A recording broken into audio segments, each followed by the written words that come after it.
Hello friends, welcome back to trading with peace and I hope you guys are trading with peace. और आज की इस video में हम बात करने वाले हैं टीवी 18 ब्रॉडकास्ट शेयर के ऊपर। और देखोगे आप पिछले 2 दिन से इसमें बहुत गिरावट आ चुकी है, तो कई लोग फंसे हुए होंगे, तो इस कारण हम इसी पे रिव्यू कर रहे हैं कि क्या इसका टेक्निकल फंडा कहता है, क्या इसका टेक्निकल चार्ट कहता है। और जो लोग लॉन्ग टर्म का व्यू लेके चलते हैं उनके लिए हम क्विकली इसके कुछ फाइनेंशियल एस्पेक्ट के ऊपर बात करेंगे and I hope you will like the video. और to gain trust on my video you can refer any of my video. आप देख सकते हैं कि मैंने क्या एनालिसिस की है और उनका क्या रिजल्ट आता है। और अगर आप चैनल पे पहली बार आए हैं तो you can consider subscribing the channel. तो अगर हम मार्केट कैप के ऊपर बात करते हैं तो 9198 करोड़ का इसका मार्केट कैप है टोटल। और डेप्थ देखोगे 773 करोड़ का है और उसके अगेंस्ट में रिजर्व देख लो आप 4090 करोड़ का इनके पास रिजर्व है। आरओसी आरओई एक अच्छे नंबर पे ट्रेड कर रहे हैं। बुक वैल्यू शेयर का 25 रुपये है, 25 रुपये 90 पैसे। अभी करंट प्राइस चल रहा है 53, which is a good thing कि अभी भी ऑलमोस्ट डबल के आसपास प्राइस चल रहा है। कंपनी डिविडेंड कुछ देती नहीं है अपने शेयर होल्डर को। अभी तक का इसने हाई लगाया है 82.6 का और लो लगाया है 32.2 का।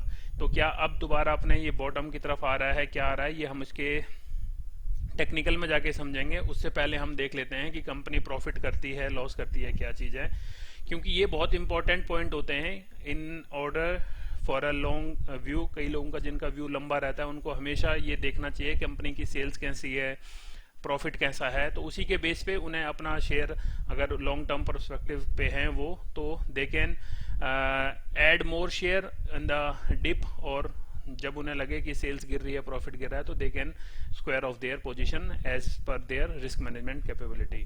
तो आप लोग देखोगे 2020 2021 में ठीक ठाक सेल हुई है। 2020 में 21 में आप देखोगे 4498 करोड़ के आसपास इसकी नेट सेल है, जिसमें से अगर आप इसका नेट प्रॉफिट देखोगे तो 456 करोड़ के करीब इन्होंने पोस्ट किया अपनी बुक्स में। और जो आपको लग रहा होगा यहाँ पे सेल्स ज़्यादा है, बट यहाँ पे सेल्स कम है और फिर भी प्रॉफिट ज़्यादा है। तो ये आप देख सकते हो इनके एक्सपेंस इन्होंने कम किए हैं, साथ ही साथ कुछ अदर इनकम भी है इसमें थोड़ी बहुत ज़्यादा। तो इस कारण 456 का एक नेट प्रॉफिट के साथ TTM ट्रेलिंग 12 मंथ का जो इसका नेट प्रॉफिट है वो 607 करोड़ का है, which is again a very good thing. Sales बढ़ रही है, प्रॉफिट बढ़ रहा है, तो ठीक है कंपनी का।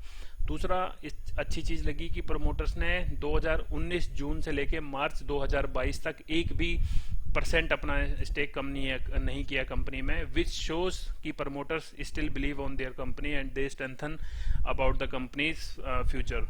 तो ये एक अच्छी बात है। साथ ही साथ आप लोग देखोगे कि मार्च 2022 में FIIs ने अपना स्टेक घटाया है। DIIs का इसमें आप देखोगे इन्होंने स्टेक बढ़ा दिया है, ऑल्दो बहुत कम परसेंट था इससे पहले, बट अब इन्होंने 1.36% ले आए हैं। गवर्नमेंट की कोई हिस्सेदारी नहीं है, मार्च 2021 तक थी, उसके बाद उन्होंने नील कर दी।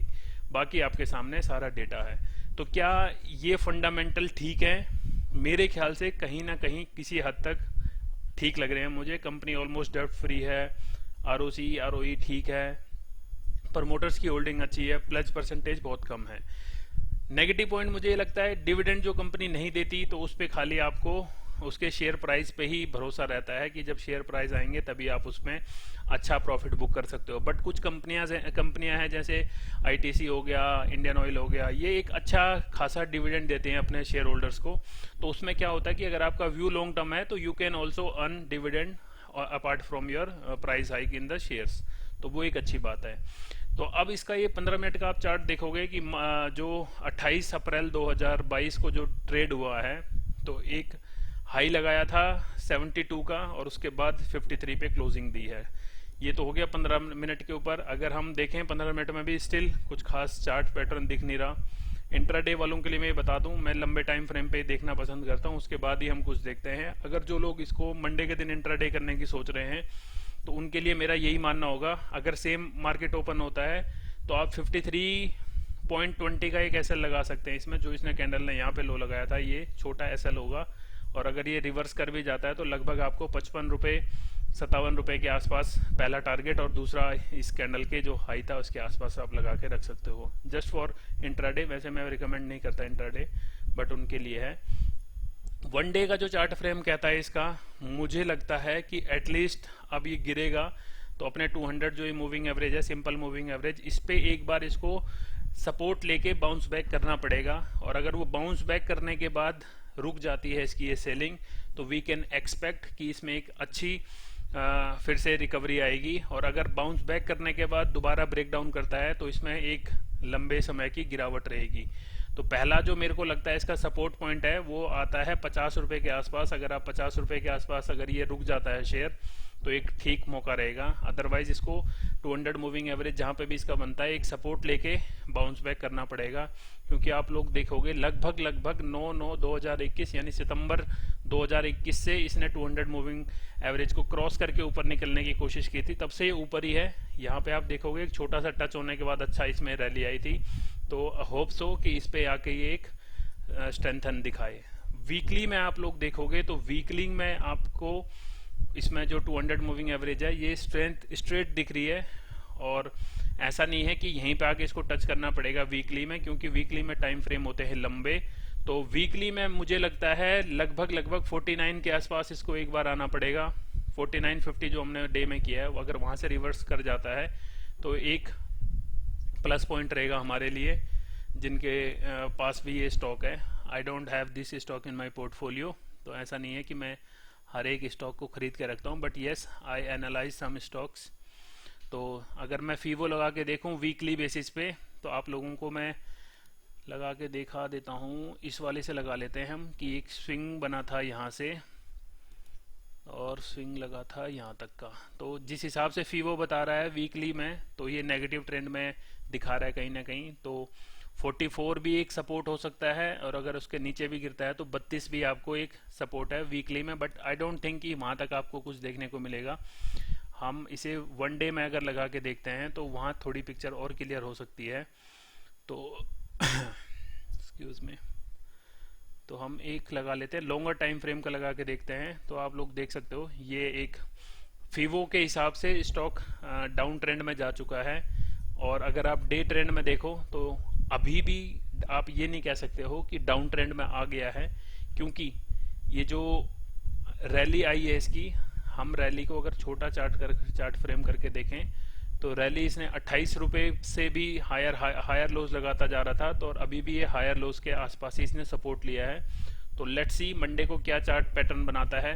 अगर नेगेटिव नेक्स्ट वीक भी ये नेगेटिव रहता है तो इसमें पूरे यानी first 2 days of next week अगर ये फिर भी नीचे की तरफ रहता है तो it has to come down for that whole week, और अगर वहां से रिवर्स कर जाता है तो ठीक ठाक इसमें आपको खेलने को मिल सकता है। तो अगर हम इसके मंथ में जाके एनालाइज करें, मल्टीपल टाइम फ्रेम में कर रहा हूं ताकि जो लोग फंसे हुए हैं उनको कहीं ना कहीं इसमें स्ट्रेंथन देखने को मिले। तो मंथ में मेरे हिसाब से इसमें जो अभी चार्ट पैटर्न बनेगा वो अगर ये कप हैंडल बना दे, ऐसा एक कैंडल एक और बना दे ये ऐसी मई में छोटी सी कुछ कैंडल, तो आपको इसमें बहुत अच्छा टारगेट देखने को मिल सकता है, क्योंकि it is showing a nice cup. तो हो सकता है एक बाउंस बैक के लिए ये नीचे आया हो प्राइस। तो एक और चीज आपको मैं बता देता हूँ, स्टॉक मार्केट में ऐसा नहीं होता कि कोई प्राइस अगर नीचे आ रहा है तो इसका मतलब कंपनी के फंडामेंटल हिल गए हैं। आप लोग देखोगे जितनी भी बड़ी कंपनियां, लेट से एग्जांपल लेते हैं रिलायंस का, रिलायंस ने जब कोविड के टाइम में 900 के करीब आया था, उसके बाद जो उसने रन दिखाया तो आप लोग देख लो 2700 पे है। HDFC ले लो, ACC ले लो, आप ICICI बैंक ले लो, बहुत सारे लोगों ने आपके साथ शेयर भी किए होंगे चार्ट्स। तो इनमें क्या होता है कि 200 से स्टॉक 50 आया, और 50 से जब उसने रनिंग दोबारा ली तो वो अपने नेक्स्ट जो उसका 700-800 का टारगेट है वहां तक भी जाता है। तो ऐसा नहीं है कि गिरावट होगी तो मतलब सब कुछ गिर गया। तो हो सकता है 50 के करीब आने के बाद आपको दोबारा से 109-108 के करीब ये देखने को मिले चार्ट इसका। तो you can not predict anything in stock market, you can just predict about your risk management. You can only analyze the market, put your stop loss and show some risk and patience, and definitely you will win the market. तो thank you so much. अगर video आपने यहाँ तक देख ली है, मिलते हैं दूसरी वीडियो में, तब तक के लिए trade with piece. Thank you.